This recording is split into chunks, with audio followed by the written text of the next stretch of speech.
All right, I'm going to get started. Welcome to my prezzo called Hiding in Plain Sight. I'm going to talk a little bit about digital privacy today. So that's my talk. I appreciate everybody who's here. I know we're going to get some more, but it is right on the dot, so we're going to get rolling. So I got to start this talk about, we're talking a little bit about how to train your dragon.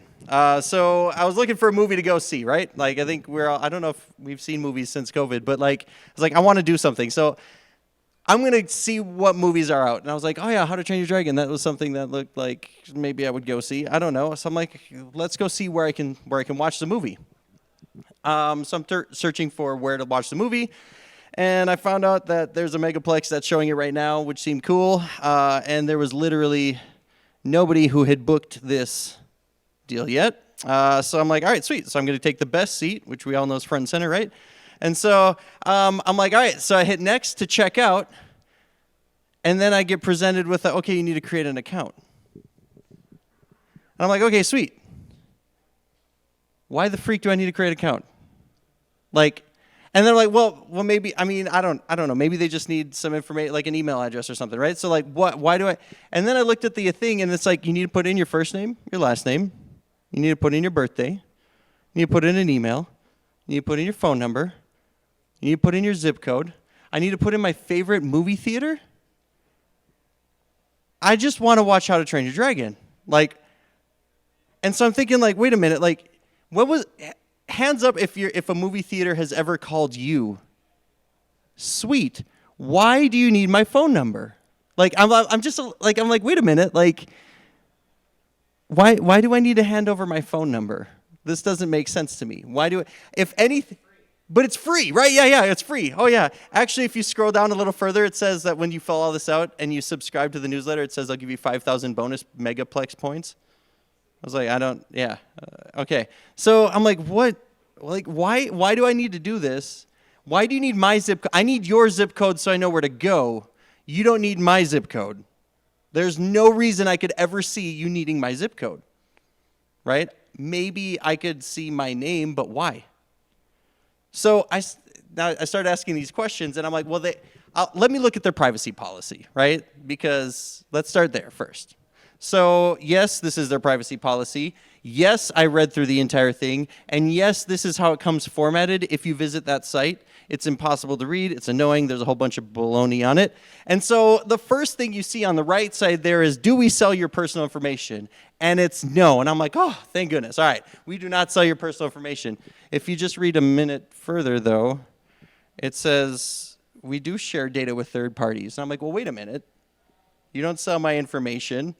Okay, so what happens with it? And this is where the privacy policy is the gift that just keeps on giving. I cannot explain enough how great this privacy policy is. So I look under the what information do we collect area of this page, and it lists, like what would you collect from somebody who's connecting to your website? Like, okay, IP address, sure, like you can see that, like that makes sense. Your internet domain, things that you're visiting. Okay, I want to see what websites you're visiting. That makes sense. And then you keep reading. You're like, oh, and it also needs the site that you came from when you came to this site, and then also your time and date, and it also needs all of your browsing history and your search history. What? Wait, like why? Why does Megaplex need to know jalapeno jelly recipe? Like, why? Right? Like, that was a recent search I had. So I'm like, that doesn't make sense. Information on your interaction with other sites and applications or advertisements. So it needs to know what other things I'm visiting. It needs to know then, this is the best part, your browser software, your operating system, your browser language, information about your location, and a unique thing that ties your device to you. So we want all this. Good. Oh, I'm like, oh, great. So then, like why?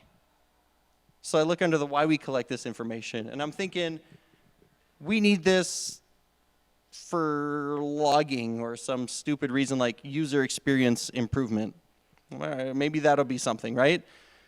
And I kid you not, here are the best reasons. The first one, which makes sense, is to sell you crap, right?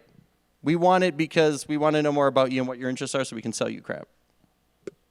All right.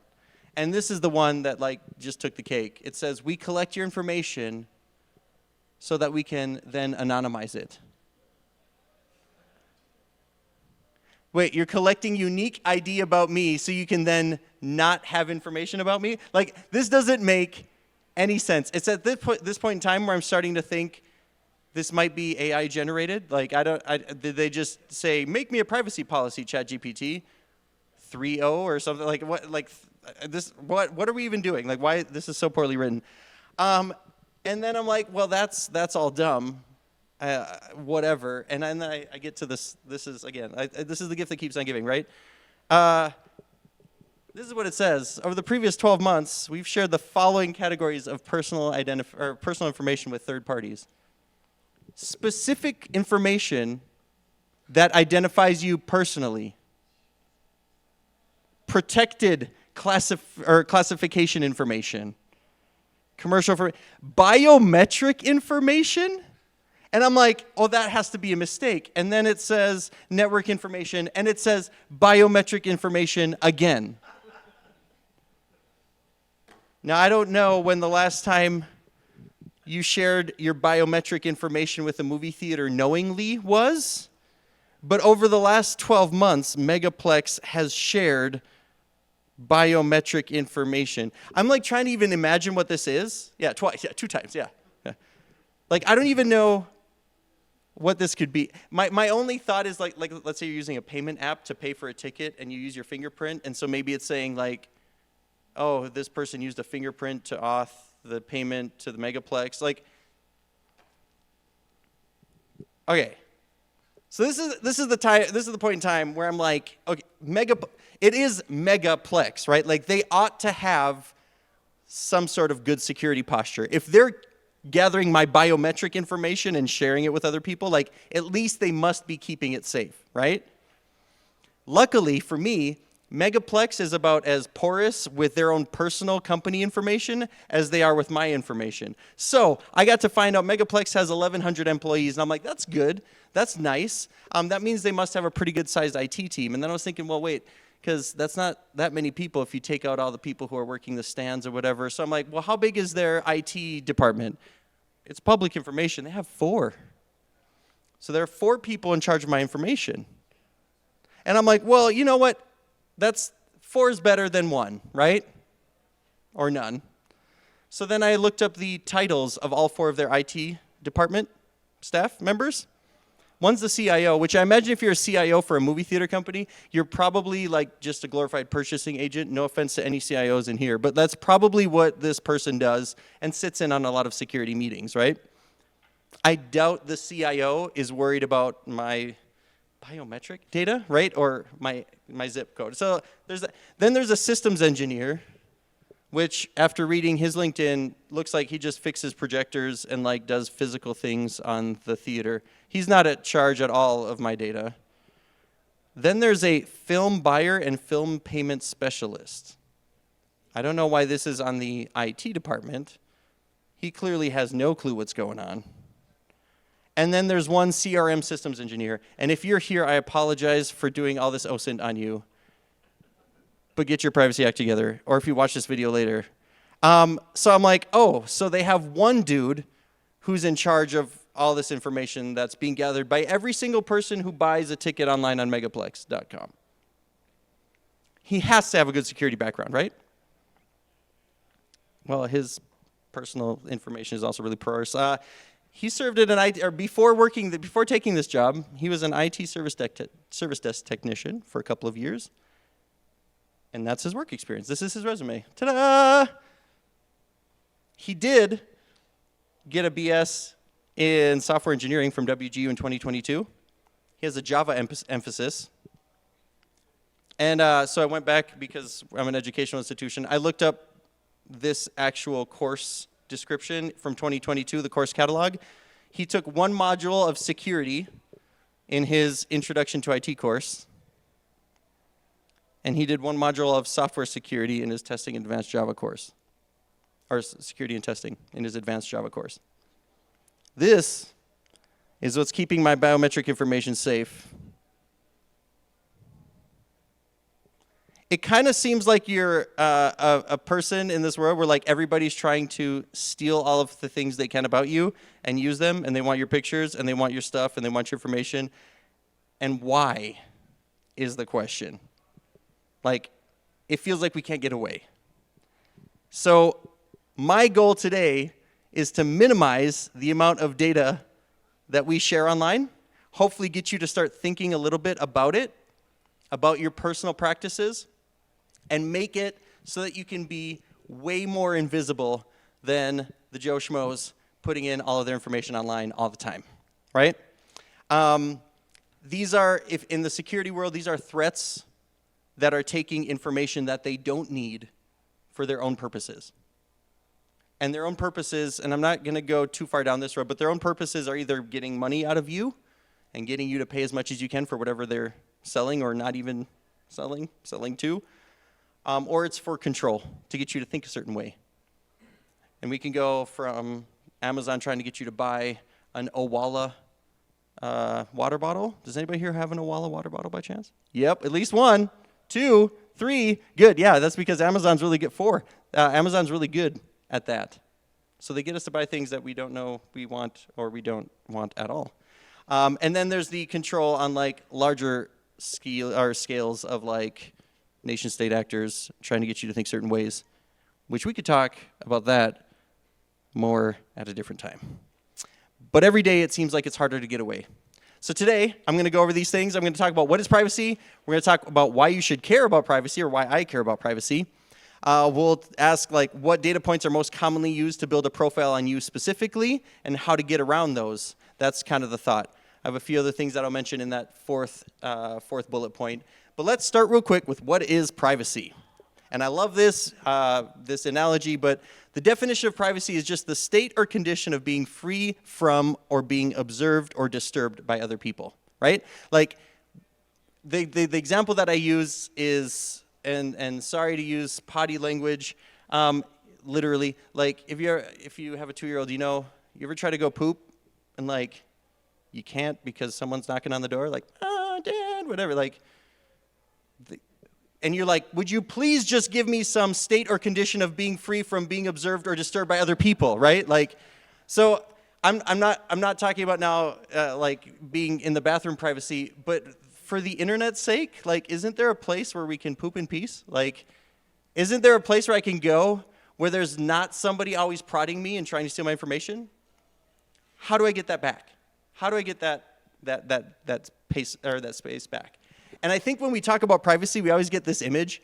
They're always like, oh, it's the hackers with the hat, with the mask, and you can't see whatever. But it's also for this guy, who is the guy who works at Megaplex, and I found his picture, and this is his picture. I'm purposefully blurring it out because I don't have his consent. Also, if you cared, it's really easy, and I found his hometown. I found out the high school he went to, which means I know his high school mascot. Why is that important? I think I also know his address and his phone number and his birth date.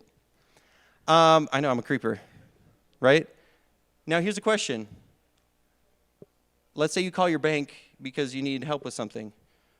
How did the bank verify that you were who you said you were?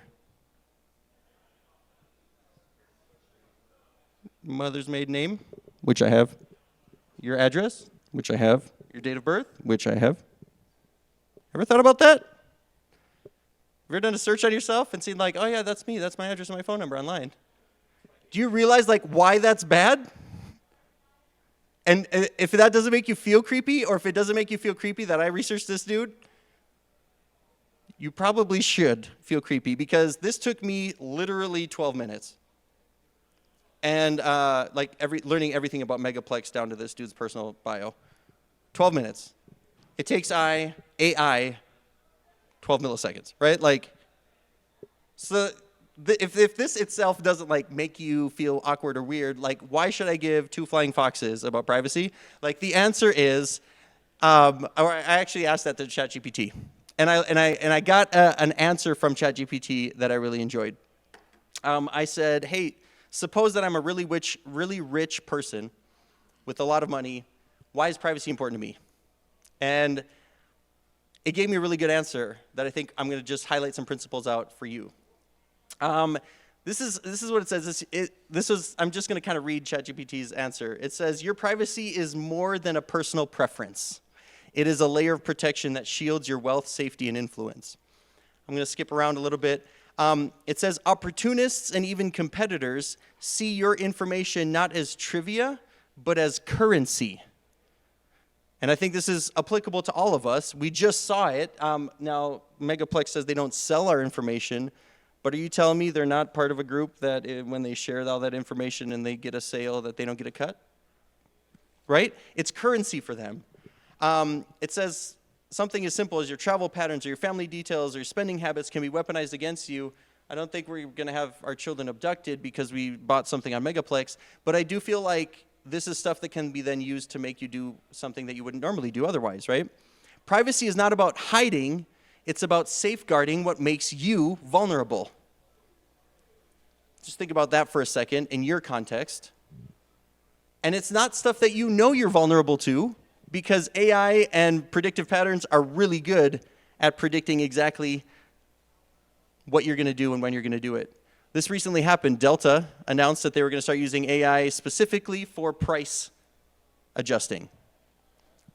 And so here's what happens. They said, or I'll give you an example. This is not what they said, but they said they want to make sure that they get each customer the correct price at the correct time. So here's what that means. You get a text that says, hey, John, Grandpa died. We need you to come out.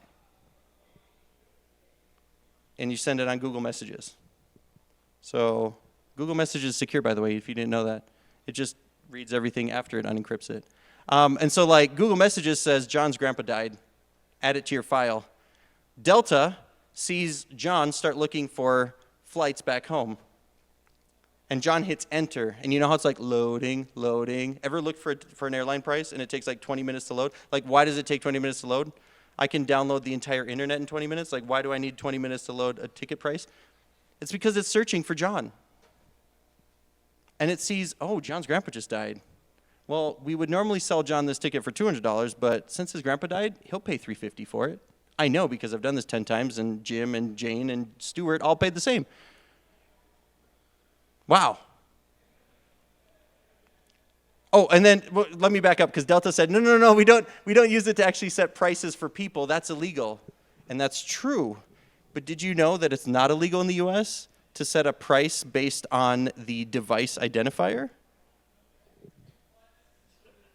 So I'm not targeting you. It's just your cell phone, so it's okay. That's how. Or your computer. And since I know that your cell phone and your computer live in the same house, and since I know that you're at work between these hours, I also know exactly where you're going to come from, and I can make sure that I charge the correct customer the correct price at the correct time. That's why I have this picture up here, because even though it's dumb, I feel like this is something that's silly, but like there's like a third hand that the AI generated down here, because it doesn't play by the rules. It does whatever the freak it wants to in order to get the results that you're asking for. And if you're a Delta and you say, we want more income, they're like, okay, we'll do this to you. And you're like, thanks, I didn't want that. But they do it anyway, right? Here's paragraph 2 from this ChatGPT. It says, wealth also makes you influential, which attracts constant observation from other people, blah, blah, blah. Maintaining privacy means maintaining control over your narrative, your security, and your legacy. And I'm like, well, I'm not a billionaire. I don't have a legacy. But think about what's your narrative. What's your life's narrative? Like, you want to go this way maybe in life. And if some sort of privacy something or another can just nudge you this way to be their benefit a little bit, you lose control over your own ability to influence yourself. If it puts you into this bucket of these kinds of people who think these kinds of ways and gets you to do that, then you lose your ability to influence other people in other fields. And I don't want to sound like crazy or end of the world Ian, right? And maybe it's not happening on 90-degree turns or 180-degree turns and you're going somewhere else than you ever wanted to be, but we are able to sway opinions and votes and whatever one way or the other with information about you. And then the last thing is it's about freedom. This is again from ChatGPT.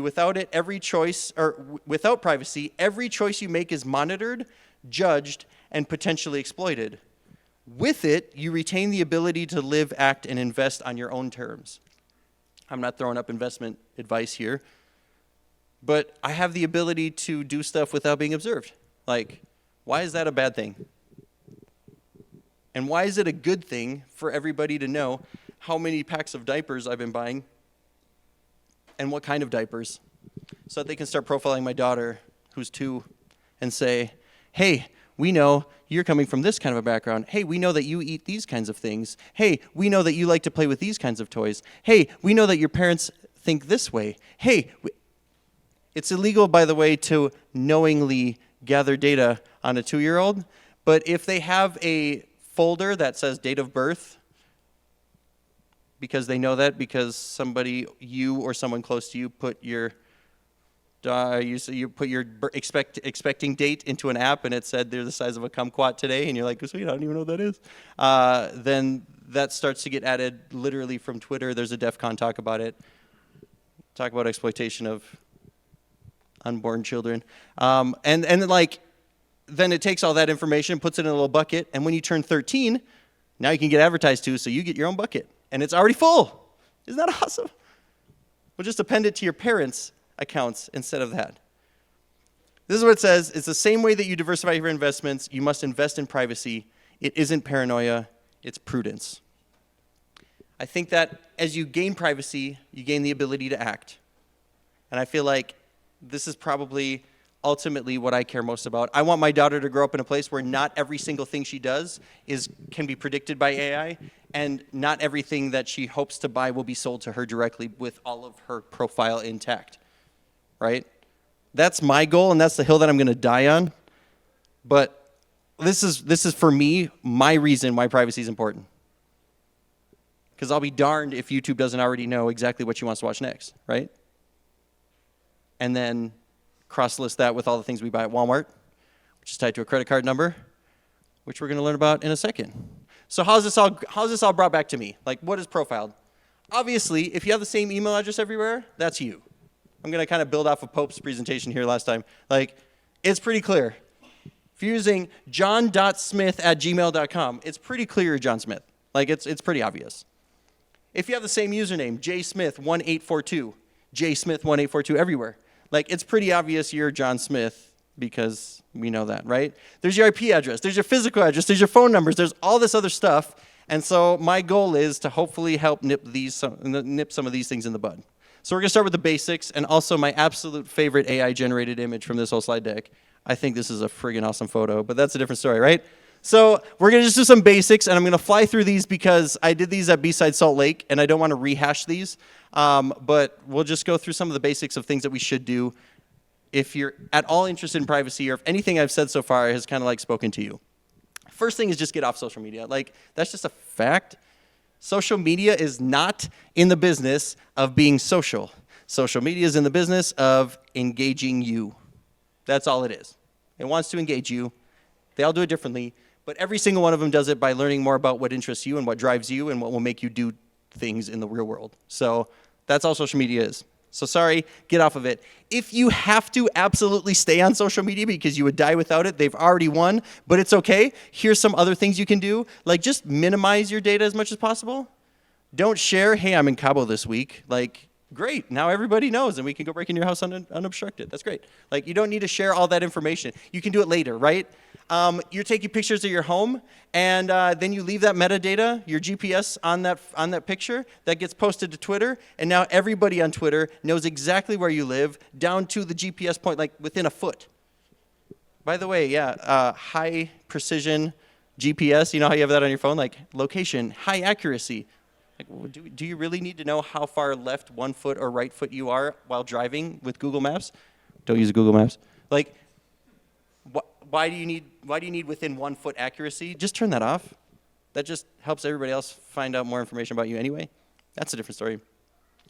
Don't reuse your hashtags or your usernames or handles. My favorite is when you go on one place and you're like, you get on and you're like, I'm going to make a new account that nobody knows what it is. And then you put over here like hashtag 365 is the absolute best thing in the world. And then you go hashtag 365 is the absolute best thing in the world. Like, okay, well, you're the only person using that hashtag, so it's clearly you. So like, just minimize things that could trace you from one thing to another, right? But the rule is just get off of social media. The next thing is change your browser. Stop using Chrome. Chrome tracks everything, everywhere, all the time. It just does. And I know that Chrome has 85% adoption rate. We don't need Chrome. Trust me, you don't need Chrome. Please. Edge is just a wannabe. We all know that. Safari, meh. You can argue me on that. That's fine, but I'll still say meh. Firefox used to say that they don't share information, but in May they changed their terms of service. And they say now that we could share everything that you type into and or do on your browser. That seems weird. And then the CEO came back and was like, no, it doesn't actually mean everything that you do on the browser. It's like, what? But that's what you said. Like, that's what it reads right now. So now I'm going to say this, and this could be controversial for some, but I don't care. If you really have a hard time, you want to get off, go to Brave. It's Chrome, but it's with a focus on privacy. And by default, it is way more secure.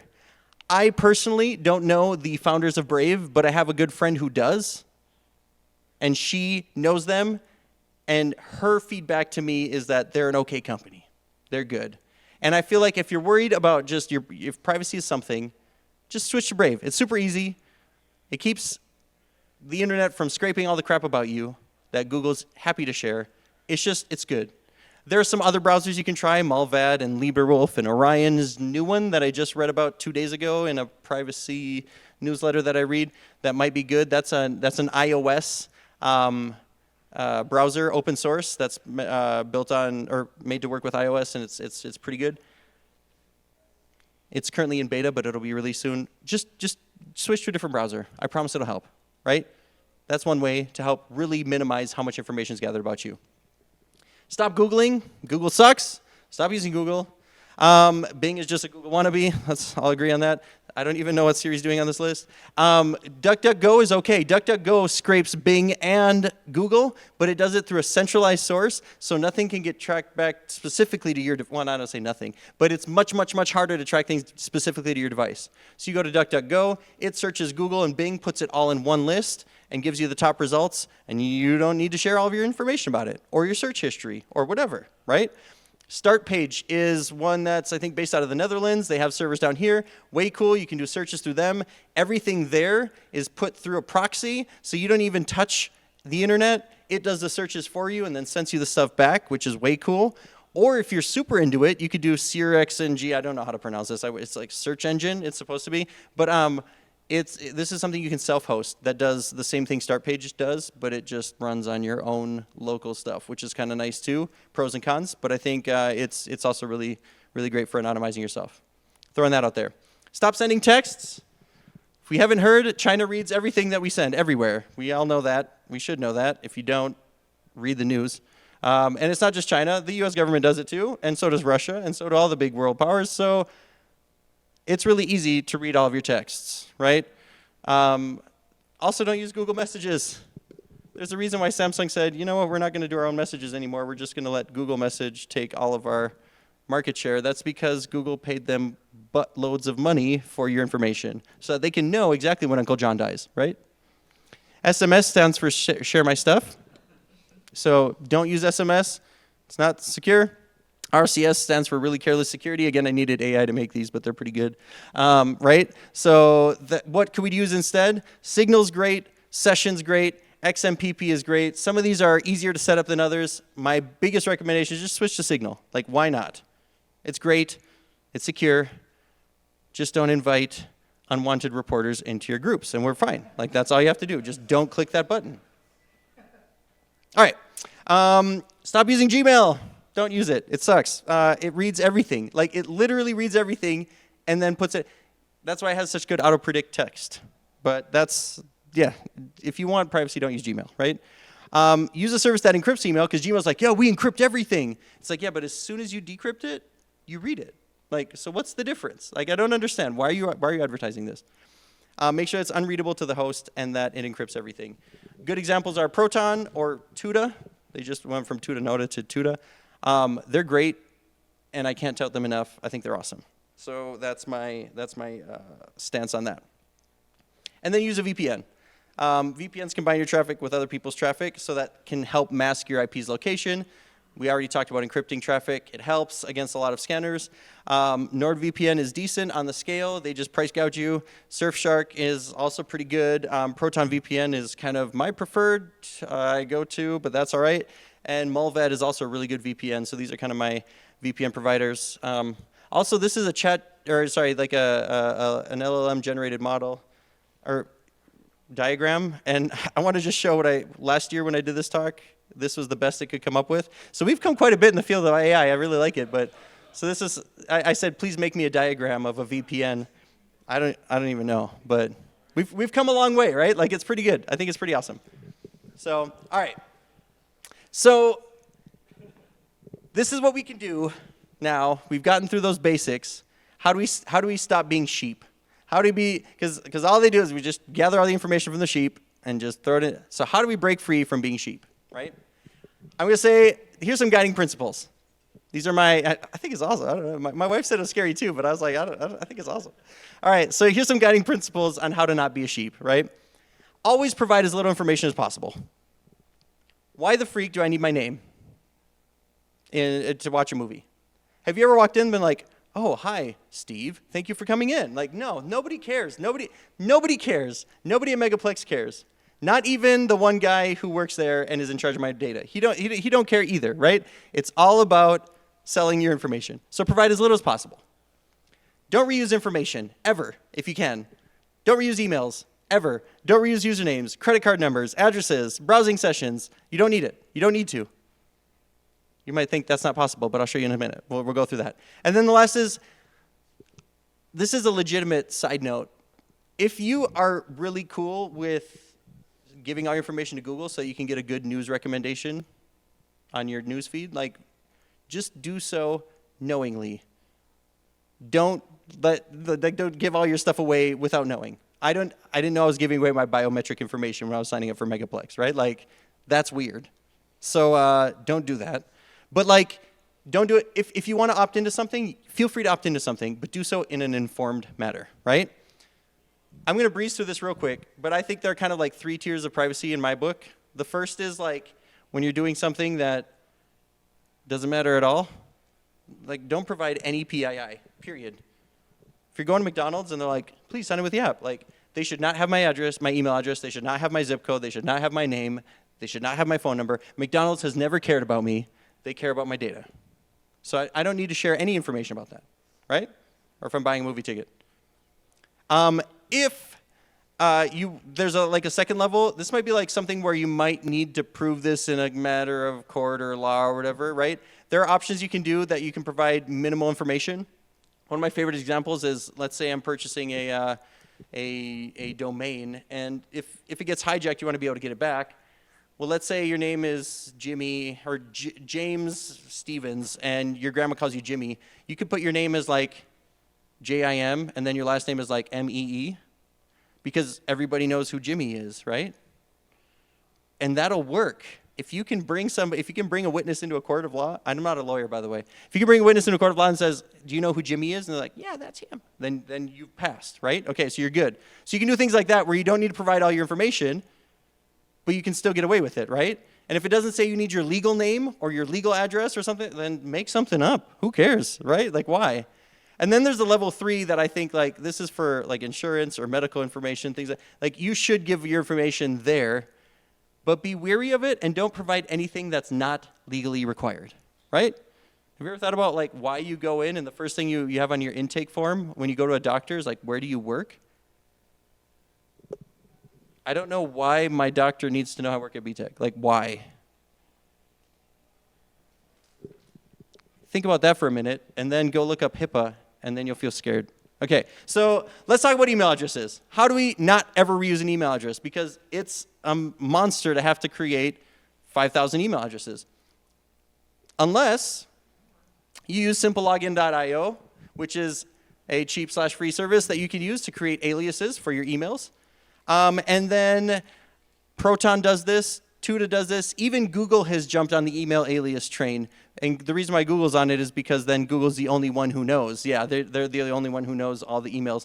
But what will happen is, let's say I'm going to sign up for a B-side, or I want to sign up for B-sides, and I have to give my email address, like every single one you probably had to do for Eventbrite. And I apologize, this was just a company thing, not a me decision.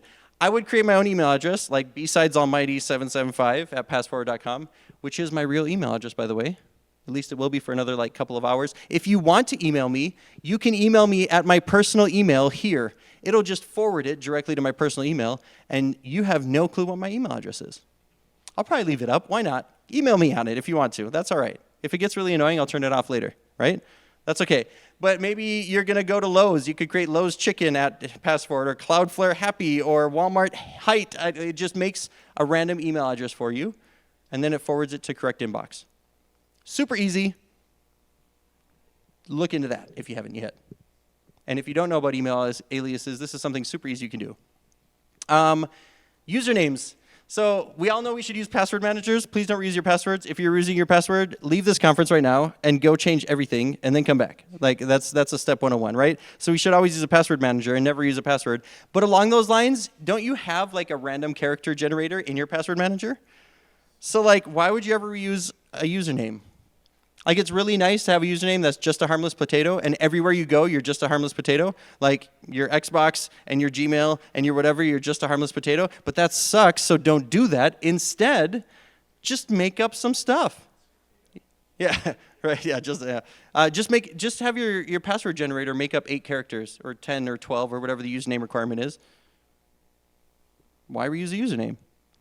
Your password generator is just going to remember it anyway. Your password service, right? It signs it. Why does it have to keep entering in your real email address every time? Just make up a username. Why not? Super easy. These are my usernames. These are not my actual usernames. I just did the password generator thing, right? Credit cards are a fun one, and I think my wife is watching, so I'm going to apologize in advance for her because she doesn't know this is coming. Privacy.com is a really, really, really, really cool thing. What you do is you go to privacy.com. I'm going to chat over here while I get my phone open. You go to privacy.com. And you will have to enter in some information, but that's okay because the U.S. government has to know absolutely everything that happens in the financial sector, and there's almost nothing you can do to get out of that. Maybe we'll talk about decentralized currency on a different day. But you can go to privacy.com and create an account which links to your real financial institutions. And then you can just create a new credit card. So to show how easy this is, I have my phone here. I'm going to open up privacy.com. I'm going to create a new one. I'm going to do a single-use card. Ooh, okay, sweet. And what I'm going to do is spend a total limit of $10. I'm going to save this right now. We're good. And now what I'm going to do, I don't know if you've ever done this in public before, but I'm going to share my credit card information with you. And the first person to make a $10 or less purchase can have 10 free dollars. If you want to try it. Good luck finding somewhere to use it. If you're like, well, what do I put for the name? Whatever you want. What do I put for the address? I don't care. I don't care. As soon as somebody purchases something for $10 or less, hopefully you have something on your wish list, you can enter in this credit card number, put any name you want to, put any address you want to, and I will pay for something that's $10 or less. If you're the second or third person on this list, I apologize. But I feel like do you see how hard it was to create a credit card number? And you know what the vendor is going to see if you're purchasing something from Amazon? You know what the vendor is going to see? Privacy.com just purchased $10 worth of crap. That's it. And you know what the bank is going to see? $10 purchase to privacy.com, and there's not going to be any transaction information. There's not going to be anything about what you bought. There's not going to be anything. And it's amazing that I can do this and give away a credit card number. That seems insane to me. I'm going to flip back over. But it's true. And for those who are going to watch later, that card's going to be not active by that time, right? It's cool. You can just do that, right? I think that's awesome. Here's another trick. If you have a credit card, you know how you can go in and add an authorized user to your account? You can add another name. Well, what they want is they need the name of that person and they need a social security number, but they only need the social security number if you're going to have access to online banking. They don't need a social security number for you to get an authorized user in that name. So you could just say Jimi Hendrix. I don't know. And it'll send a credit card to you at your home with the name Jimi Hendrix. Now, granted, your bank is still going to know what you're buying, and they're still going to have that information. But when you go to make a purchase and you don't want it to be tied directly to your account or to you, cool. You don't need to. Like that's all right. I'm just checking to see if anybody's made a purchase yet. I don't think so. We're still no activity on that at card. So I mean, it's up to you. If you don't want to, that's all right too. I'll turn it off later. That's $10 for me. But yeah, you could just get an authorized user and you can get another card. Now, if somebody asks for ID, that might be a little tricky situation. Oh, sorry, I grabbed the wrong card. Awkward. But when was the last time you were carded for a credit card transaction? Like, can I see your ID? Like, I don't know. Wallet apps also are okay, right? Like, Google does this. And Apple does this for Apple Wallet. When you scan your phone with an NFC, it creates a new credit card number every single time so that it's not tied specifically to you. That's really good because they maintain your privacy to vendors. Granted, Google and Apple still know who you are. But like, those are good things. Don't reuse the exact same credit card everywhere. If you use it here and there and here and there, I know it's you. And if you don't have to, why? Oh, also, by the way, privacy.com is free, because they steal all the money that would go to Visa or MasterCard, right? So that's kind of fun. Oh, did I just get a notification? Aha, transaction notification. Somebody did it. Thank you. Let's see what I have right here. This is bad, but I don't care. I should be moving on with my presentation instead. We're good. Okay. Let's see. It was Amazon. Somebody got Amazon. You're welcome. All right, sweet. So that's good. Okay. I probably shouldn't have said that in a privacy presentation. Yeah? All right, sweet. It worked. I didn't lie. That is exactly what you do. Thank you. Unknown person that I will not share your name. Sweet, that's awesome. Great, so let's do phone numbers. This is great. Phone numbers, you pay for one phone line, and it is probably $60 a month or more, and you have one phone number. And 20 is good, yeah, and so like how do I do that? The easiest way is to subscribe to a VoIP provider. I have some examples up here. You can look at these. I've either personal recommendations, things that I'm on, or that I've heard from other privacy enthusiasts that work really well. If you go to a VoIP provider, you sign up for an account, and then they say, give me your information. You do need to share your real information because we're in the US, so that's how it works. If you want to go to a different country, you can, but then you're in a different country, that's on you. And then you say, I want a phone number and pick your favorite city. Preferably not in Utah. Let's say I'm in San Diego. Sweet, I'm from San Diego. You say, I want a number in San Diego. You hit go. It gives you a number in San Diego, and it charges me, in my case, 85 cents to activate that, and $1 a month to keep it. And if I want to, I can delete it. If I start getting spam calls on it, I can delete it, and that's fine. That's not a problem. And then I can go and share that information with whoever I need to. And let's say I'm going to a conference and I have to share my information. I can spin up a new phone number, give it to a bunch of people I don't know. 4 of those reach out to me. Only 1 is actually of interest. I'll take that person. I'll say, hey, find me on Signal.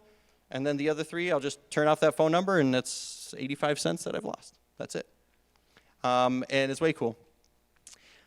Major telecom providers, Verizon, AT&T, whatever, they sell all your information to everybody. I can't even begin to talk about this deal, so just don't use them.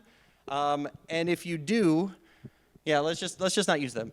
So we're like, well, what are the other options? Well, there are smaller telecom providers, and the best part about these is that they will take any information they can. I'm not going to name any specifically, but there are some that you can go to and you can just buy a SIM card, throw it in your phone, and it says, what's your information? And you put in any name you want. And then you put in the name of a hotel where you're staying that night, because that's a legal residence for that day. You put in the room number. It's a legal address where you were residing at that day, and then that's what they think you are. That's who they think you are. And so all your data gets tied to that fake name at a fake address, and nobody ever knows anything about you. And then you never have to give that phone number ever to anyone because you're using a VoIP provider. And if you get a new SIM card, all your phone calls come in on the VoIP provider anyway. So you just log in your VoIP provider there, and all your telephone numbers come in there. When can we expect you to I will not disappear, and also there are a couple of these things that I'm not like fully into yet, so I mean you can still find me on the internet. But the answer is, I don't know that I'm going to disappear because I want this to be common knowledge for everybody and not just the Jeff Bezoses of the world, right? Yeah. Just an important point with VoIP numbers is that a lot of verification services tell you if pound sand is put one of those in. Well, we're going to get there in a second with IDs, yeah. So they're going to ask you to put in your ID, and we're seeing this a lot more. I had a friend who shared a board game something or another with me on, I don't remember which Insta or something, and they were like, sorry, we need you to be 18 or more to view this. And I was like, what? And it's like, please input your ID. I was like, forget that. Which is okay to say, by the way. You don't need to put in your identification to watch a video. Mother of pearl, please stop. But like we don't need to do those things, right? So here's some things that I think are beneficial. If you ever have to share an ID, get a U.S. passport card. A U.S. passport card looks like this, and yes, this is the government's official example. What? So like this is the passport card, and let me put it up next to Utah's official example of what a driver's license is.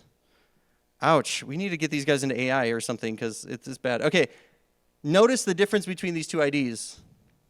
I recently checked into a hotel, and I got there, and she was like, can I see your ID, please? I was like, yeah, no problem. So I gave her my passport card, and she was like, do you have an ID with your address on it? I just need to put it into my system. And I was like, nope. I'm sorry, I don't have a driver's license. And she was like, oh, that's okay, thanks. And then she gave me my ID back, and that was it. Why do I need to give my ID to sleep in a room I already paid for? Like, that doesn't make sense. Like, what? Like, and this is the thing that I want us to break free from being sheep, right? Like, this is something that we should never have to do. Why do I need to give my ID to be able to visit a website? Like, that's a problem. And hopefully we start to think more like this as we move on, right? So I just gave her my ID, and that was it. You should never, ever, ever, ever, ever let anybody take a picture of your ID, ever. If there is a situation in which you absolutely need to provide an ID, like let's say you're signing up for a government something, IRS, whatever, they need a picture of your ID, and I hate this, and I don't think you should do that anyway, but let's say you need to, the way you do it is by taking a picture of your ID, putting it into some Paint something or another, MS Paint, and then you say, copied for whatever service on this date, do not share, because if this ID, or not if, when this ID leaks somewhere, like on the dark web or whatever, if you find it or if somebody else finds it, we know exactly what company leaked your crap. And I think that's something that's kind of cool. But I'm not saying this is what you should do. Just never do this anyway. This is like the ultimate worst case scenario, right? But a U.S. passport card is awesome. You know what's even better? Like, just make your own ID. Everybody's like, yeah, right. I'm not saying like driver's license. Like, you can check into a hotel with this. That's totally fine. And you know, I just did this search online. There are people who do this for like dollars, like single dollars, you know? You can just get an ID made and printed and sent to your house. Make up some company name. I don't know. I've always wanted to work for, just put NASA. Who cares? Put NASA on it, right? Like whatever. And your name. Like that's fine, right? If you're going to really like actually go into making your own IDs on the back, it should say this document should not be used as identification. But I don't know if you've ever flipped an ID to look at the back side with the not picture. Like nobody does that. So they just look at the front. They're like, thank you. That's your identification. You're like, oh, okay, well, you weren't supposed to do that, but thanks. I appreciate it, right? You could use your school card or a company ID card or something like that. That works. You could maybe get by with using a credit card. So let's say you have a credit card that's not in your real name. Like you could say I'm this person and then be like, oh, well, we don't have, oh, I'm sorry, I so forgot, but here's my credit card that I reserved the room on, and here's, you know, it has my name on it. I forgot my wallet in the airport, and they're going to deliver it tomorrow, so I really need to get checked into the hotel so they can deliver it. Nobody's going to remember that story, so yeah, whatever. And it works. You could also get a passport from another country. That works too. If you want to talk about how that works, we'll talk more later. Just never, ever, ever let anybody scan your ID, right? Addresses, I already mentioned this. Hotels are legal residences while you're there. So I wait till I have like some tier 2 stuff that I need to do, and I'll wait till I'm in a hotel, and then I'll put that address in. If you want to get crazy too, there are also like CRMAs, which are commercial mail receiving agencies like UPS. You can pay them a monthly fee, and then they'll accept your mail for you. P.O. boxes are decent. They're better than your home address. And personal mailbox things, services. We don't know about these because we haven't been briefed on privacy. We always are told, if you have nothing to hide, you don't need to worry about it. But they're like, you go to America's Mailbox and you'll get a unique mailbox somewhere in Colorado, and then they'll just send your mail when you ask them to. Like, that's pretty cool. Anyway, those are options. As far as devices go, Google and Apple are in the business of user engagement. That's what they want. So they take all your information and try to get you to do stuff on their platforms. That's facts. So again, if you can, try getting off of either Google or Apple. And there are others that are more secure. Graphene OS is awesome. I'm on Graphene OS. I fully recommend it. Read into it if you don't know about it. It's a great option. You can still do everything you want. You could even get a Graphene OS phone and still log into Google, or you could just completely not be connected to any of the Google services, which is awesome, right?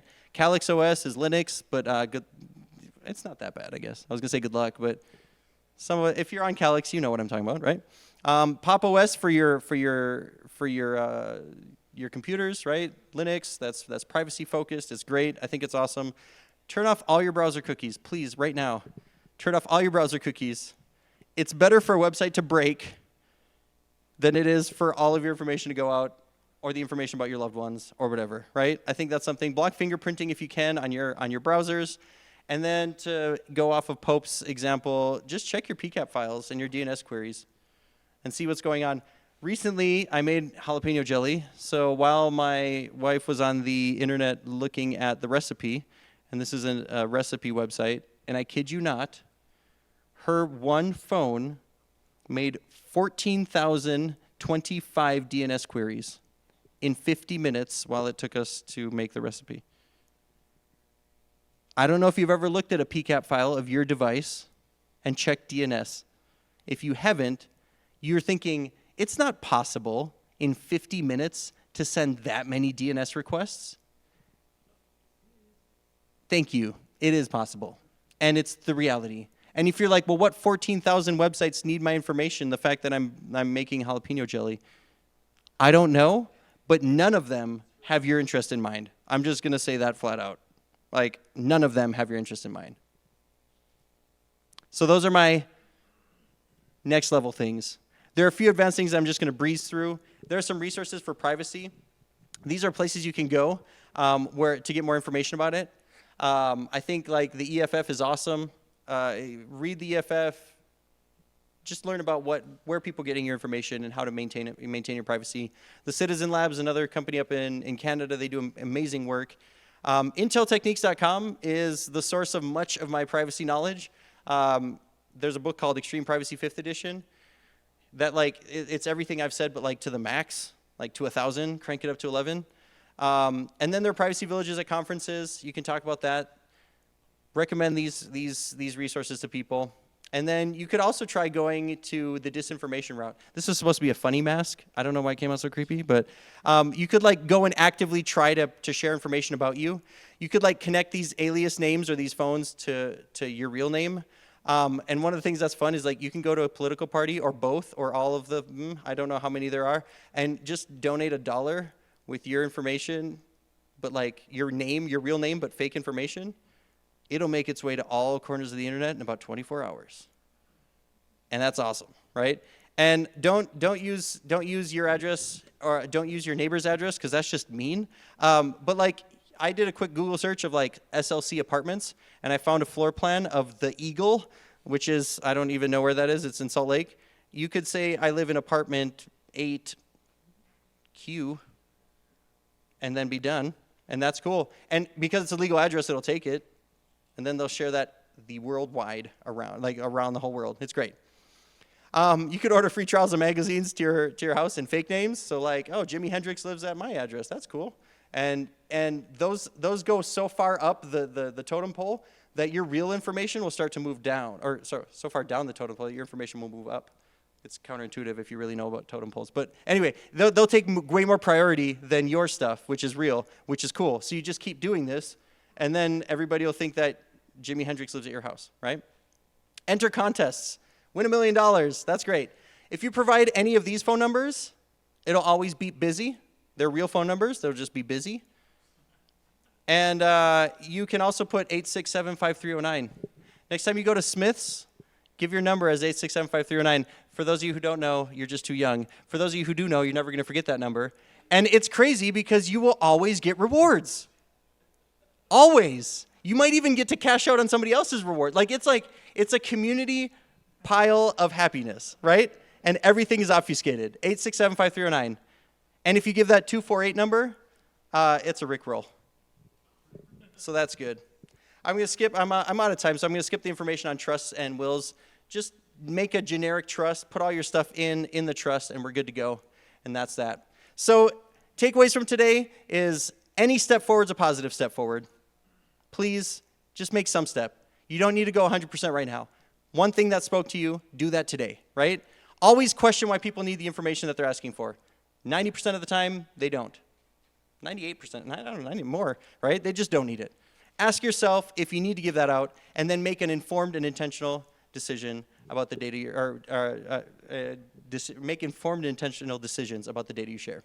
So what did I end up doing? I put my name as No Nopey. I gave him a fake email address. I gave him a fake phone number. That is 8675309. I put my birth date as January 1st, 2001, because that lets me watch any movies I would want to. And I put my zip code as 90210. And I got in just fine. And nobody cared. All right. Thanks, you guys.